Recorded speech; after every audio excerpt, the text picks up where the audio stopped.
Welcome to today's broadcast. My name is Colleen Patterson, and I'm the Director of Employer Services and Compliance at Savoy. This is week 6 in our series of On the Road to Reopening.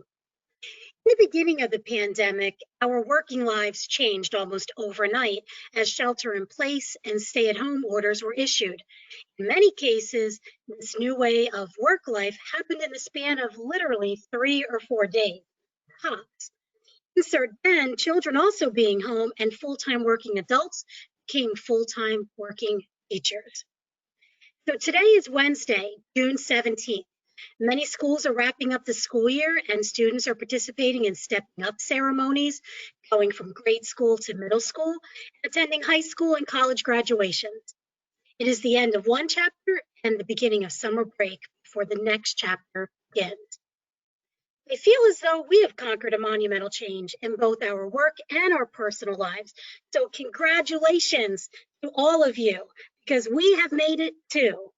And we too are embarking on our summer break along with our next chapter, which is a post-COVID-19 environment. We've been discussing over the last several weeks our next chapter, which is reopening in a post-COVID-19 world. Today, we're going to focus on re-onboarding furloughed employees as employers continue to develop and take steps towards reopening and bringing employees back to work. Different protocols may be required to bring back employees who were laid off compared to those employees who were furloughed for a brief period of time. If an employer rehires a worker who was laid off, a new employment relationship is being formed because under a layoff, the employment relationship ended. So that individual in the world of a layoff would actually be treated as if they were indeed a new hire because you are reestablishing the employment relationship. From the benefits perspective, here are a few important things that you need to consider when we're talking about furloughed. As I mentioned, things changed quickly last March when employers were facing moving their workforce to a full telecommuting, closing doors, or actually, I guess really somewhere in between, depending on whether or not the business was an essential or a non-essential business. Furlough versus layoff of employees was a daily discussion for employers. What many employers found was that their plan documents did not address what happens to benefits during a furlough. So the first thing an employer should put near the top of the to-do list, because let's face it, it certainly seems to be growing, is review your plan documents and your summary plan descriptions for all plans. Make any necessary changes or updates so the employer is prepared should this happen again in the future. Be sure to update employees as you're bringing them back to work and distribute updated SPDs as needed. When deciding which employees to bring back first, be mindful of employment discrimination risks. Realistically, companies will not be going back to full operations immediately upon reopening. In these circumstances, employers must be cautious in determining who to bring back to the workplace to mitigate the risk of potential discrimination claims based on the decision not to bring other employees back versus those that you do. Employers need a documented, non-discriminatory reason for choosing which employees to rehire or to return to work. So some of these reasons could include factors such as seniority, operational needs, or past performance issues even.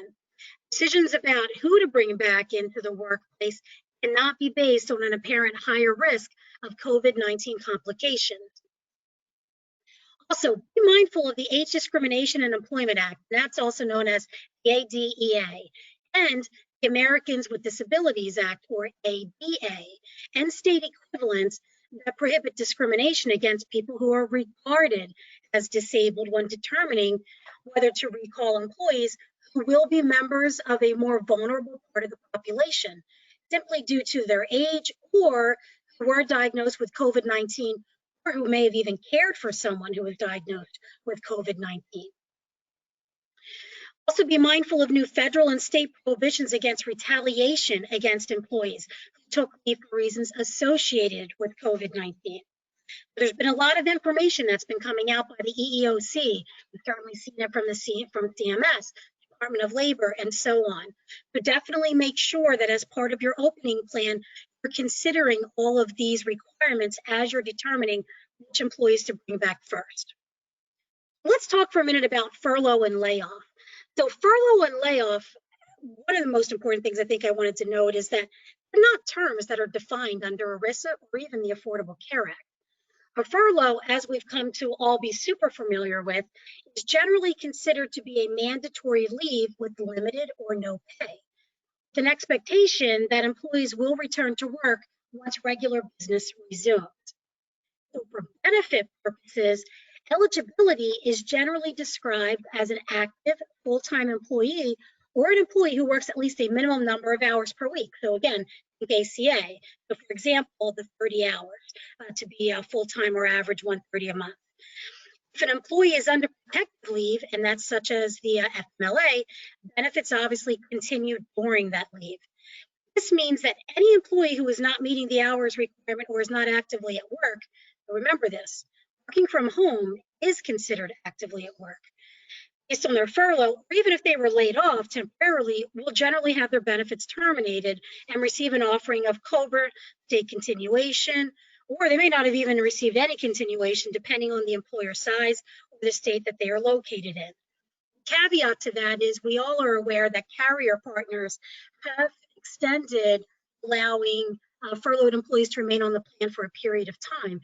Have to monitor that closely, because if those individuals are still technically furloughed based on definition, they've exhausted what the carrier has allowed, and they are not actively working from home, then they may have to be offered COBRA. So you definitely want to evaluate that as well as you're considering bringing back some of your population, because it's likely not everyone is coming back all at the same time.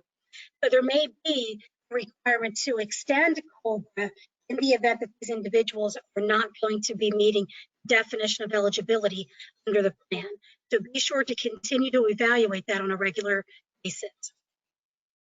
If an employer furloughed or laid off employees has allowed them to continue benefits, and we just talked a little bit about this, the employer needs to determine if and how they want those employees on unpaid leave to pay for their premium contribution if they were not doing so while they were not at work. So let's talk about this for a minute.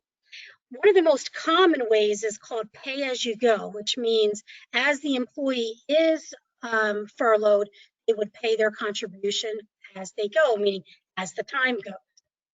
If a pay-as-you-go was not offered as an option to employees, be prepared to communicate a repayment plan with employees that are returning to work.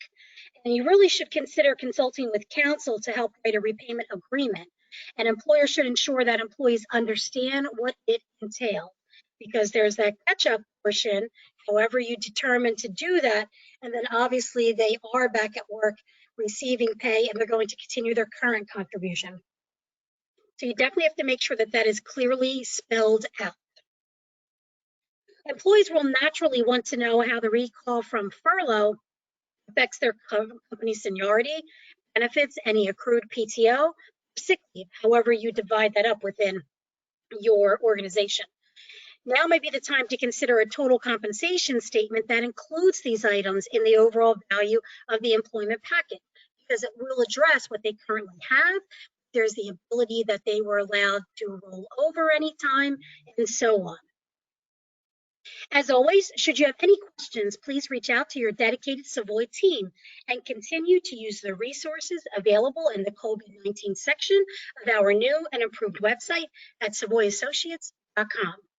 From all of us at Savoy, stay healthy and safe. Thank you for joining us today.